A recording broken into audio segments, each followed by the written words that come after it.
Hello, good morning बच्चों।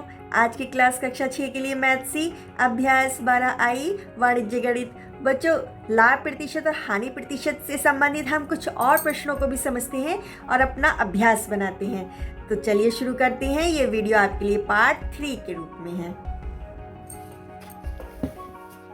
अब बच्चों, अभ्यास 12 आई में हम कुछ इन प्रश्नों को भी हल करना सीखेंगे और देखेंगे कि हमारे सामने और किस किस तरीके के व्यवहारिक प्रश्नों का सामना हमें करना पड़ सकता है।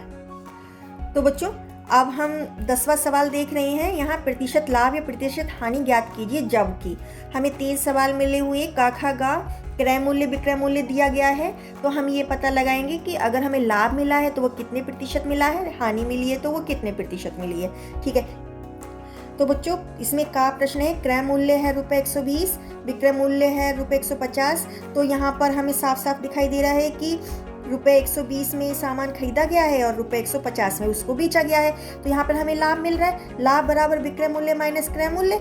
रुपए 150 में से रुपए 120 घटाएंगे तो कितना बचेगा, रुपए 30। अब लाभ प्रतिशत निकालेंगे, वो क्या होगा, लाभ गुणा 100 बटे क्रय मूल्य। अब आप देख लीजिए, रुपए 30 गुणा 100 बटे 120 है ना, यही होगा ना। तो अब एक जीरो से एक जीरो काट दिया, 3 एकम 3, 3 चौक 12। अभी 4 से भी भाग लगा तो 4 एकम 4 और 25 चौक 100, मतलब 4 दूनी 8, 2 बचा 4 पंजे 20। कितना आ गया, 25%। ठीक है बच्चों, अब खा देखो, यहाँ पर है क्रय मूल्य रुपए 500, विक्रय मूल्य है रुपए 650। तो यहाँ भी हमें साफ साफ दिखाई दे रहा है कि कम में सामान खरीदा गया और ज्यादा में बेच दिया, तो यहाँ भी हमें लाभ मिलेगा। तो लाभ बराबर विक्रय मूल्य माइनस क्रय मूल्य। रुपए 650 में से ये रुपए 500 हम घटा देंगे, कितना मिलेगा, रुपए 150। तो लाभ प्रतिशत अब हम निकालेंगे, क्या हो जाएगा, लाभ गुणा 100 बटे क्रय मूल्य। ये अब हमें क्या मिलेगा, रुपए 150। हम ये लाभ लिख देंगे गुणा 100 बटे 500, ये क्रय मूल्य लिख देंगे। अब ये 2 जीरो से 2 जीरो कट गए, 5 एकम 5, 5 तिया 15 और एक जीरो, कितना आ गया, 30%।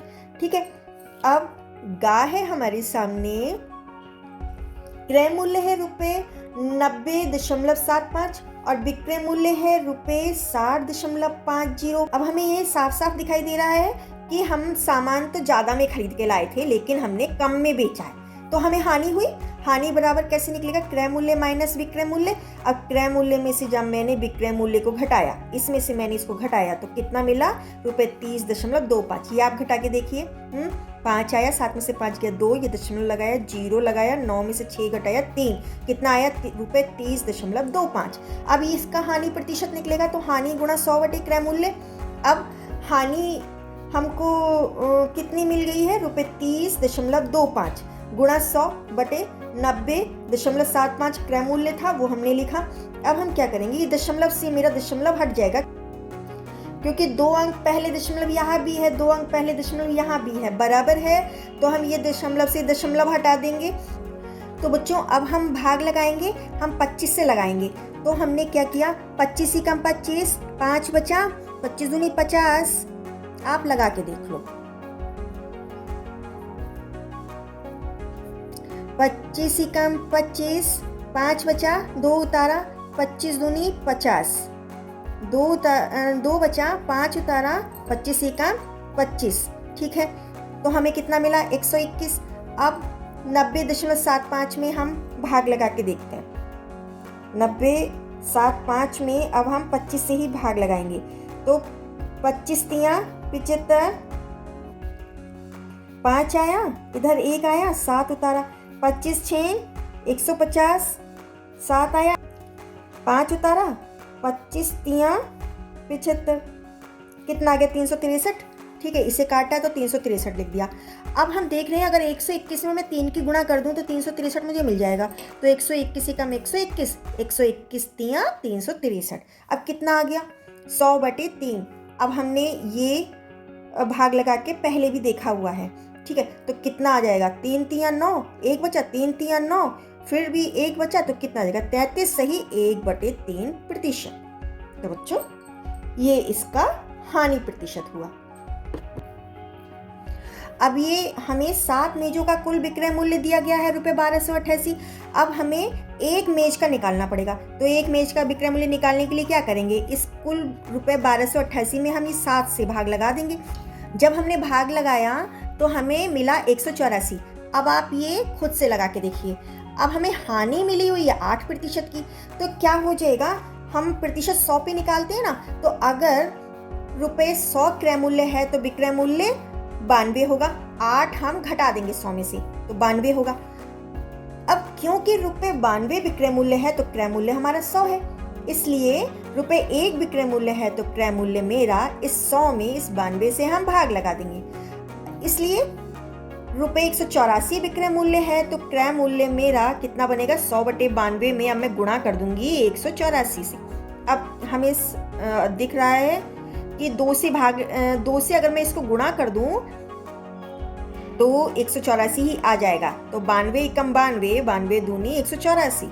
100 में 2 की गुणा करेंगे कितना आ जाएगा, रुपये 200। आंसर क्या बना, एक मेज का क्रय मूल्य रुपये 200 होगा, तभी उसे 8% की हानि होगी। अब 12वां प्रश्न है बच्चों, एक फल विक्रेता ने रुपये 10 प्रति दर्जन के भाव से कुछ संतरे खरीदे और उन्हें रुपये 9 प्रति दर्जन के भाव से बेच दिए। बताइए उसे कितने प्रतिशत की हानि हुई। तो हम क्या करेंगे बच्चों, संतरों का क्रय मूल्य कितना है, रुपये 10 प्रति दर्जन, और संतरे का विक्रय मूल्य कितना हो गया है, रुपये 9 प्रति दर्जन। तो हानि निकालने के लिए क्या करेंगे, क्रय मूल्य माइनस विक्रय मूल्य। तो रुपये 10 में से हम रुपये 9 घटा देंगे, कितना आ गया, रुपये 1। तो हानि प्रतिशत क्या हो जाएगी, हानि गुणा 100 बटे क्रय मूल्य, रुपये 1 गुणा 100 बटे 10।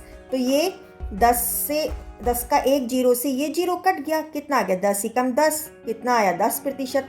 तो आंसर क्या बना, फल विक्रेता को 10% की हानि हुई। अब बच्चों 13वां प्रश्न है, एक व्यक्ति ने 5 दर्जन अंडे रुपये 12 प्रति दर्जन की दर से खरीदा। उनमें से 10 अंडे टूट गए और शेष को उसने रुपये 18 प्रति दर्जन के भाव से बेच दिया। उसका प्रतिशत लाभ या हानि ज्ञात कीजिए। तो हम इसको इस तरीके से करेंगे, 5 दर्जन अंडों का मूल्य है रुपये 12 प्रति दर्जन के भाव से, मूल्य क्या बना, रुपये 12 गुणा 5 बराबर रुपये 60 है ना। 60 रुपये में उसने 5 दर्जन अंडे खरीदे। अब 10 अंडे टूटने पर शेष अंडे कितने रह गए। अब यहाँ दर्जन में भी 12 होते हैं, तो 12 पंजे 60, यहाँ भी 60 आ गया। अब 60 में से हम 10 अंडे हटा देंगे तो कितने बचेंगे, 50 अंडे। अब 12 अंडे का विक्रय मूल्य है रुपये 18 है ना, ठीक है। अब एक अंडे का विक्रय मूल्य कितना हो जाएगा, 18 में इस 12 से भाग लगा देंगे, है ना। 12 ही तो एक दर्जन होता है ना, इसलिए।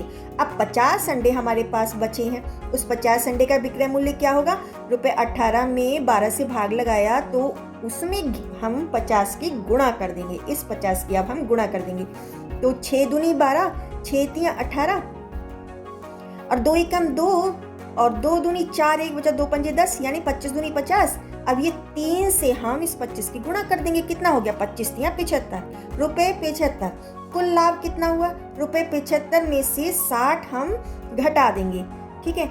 ये तो मेरा विक्रय मूल्य बना ना 50 अंडों का, लेकिन मैं लाई तो उसको 60 में थी ना, तो अब हमें लाभ कितना हो गया, रुपये 15 रुपये का हमें लाभ हो गया। अब इसका हम लाभ प्रतिशत निकाल देंगे। तो लाभ प्रतिशत कैसे निकलेगा, रुपये लाभ गुणा 100 बटे क्रय मूल्य।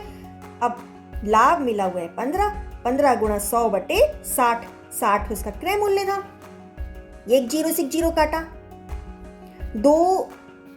3 दूनी 6, 3 पंजे 15। अब इस 2 को भी काट दो, 2 एकम 2, 2 पंजे 10। अब कितना बचा, 5 पंजे 25, 25%। आंसर क्या बना, लाभ प्रतिशत 25% होगा, ठीक है। यहाँ पर हमें क्या मिलेगा, लाभ मिलेगा, और वो कितना होगा, 25%। अब बच्चों हम 14वां प्रश्न बुक में ही करते हैं। बताइए निम्न कथनों में कौन सत्य है और कौन असत्य है। तो पहला है लाभ प्रतिशत बराबर लाभ बटे क्रय मूल्य। तो ये तो ठीक नहीं है, यहाँ का 100 कहाँ गया, 100 भी तो होता है, तो ये क्या है, हमारा असत्य है। अब 20% लाभ का अर्थ है रुपये 100 क्रय मूल्य पर रुपये 20 लाभ और रुपये 80 विक्रय मूल्य। अरे जब क्रय मूल्य में हम 20 को जोड़ देंगे तभी तो हमें लाभ की प्राप्ति होगी, है ना। तो विक्रय मूल्य तो ज़्यादा होना चाहिए, कम है, तो ये भी कैसा है, असत्य। तीसरा है लाभ प्रतिशत या हानि प्रतिशत सदैव क्रय मूल्य पर ज्ञात करते हैं। ये बात बिल्कुल सही है, हमें क्रय मूल्य का पता होगा तभी हम लाभ प्रतिशत या हानि प्रतिशत का पता कर सकते हैं। तो बच्चों, यहाँ पर आपकी अभ्यास कंप्लीट होती है। आई होप कि आपको समझ में आया होगा। कोई भी कंफ्यूजन है तो कमेंट बॉक्स में जरूर लिखिए, मैं आंसर करूंगी। All the best.